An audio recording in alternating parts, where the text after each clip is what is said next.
The horror and suffering must stop immediately. An Israeli airstrike that triggered a deadly blaze in a Rafah tent camp continues to draw outrage from global leaders, including Canada's Prime Minister. We are horrified by the Israeli strikes that killed civilians in Rafah. The scale of human suffering and tragedy we're seeing in Gaza must cease. Israel's Prime Minister Benjamin Netanyahu claims the strike that killed at least 50 Palestinians was a tragic mishap. Despite our efforts to minimize civilian casualties during the strike, the fire that broke out was unexpected and unintended. This is a devastating incident which we did not expect.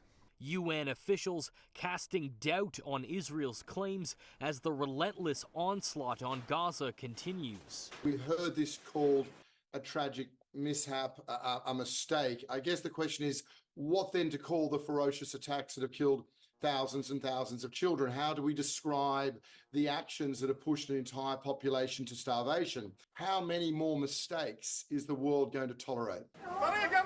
The World Health Organization says the strike overwhelmed their medical teams in the area. After the horrific incident, not a mishap, a horrific event, which WHO deplores the attack on displaced people who were sheltering in tents in Rafah. Many of the people would have suffered from terrible, terrible burns, and that requires intensive care.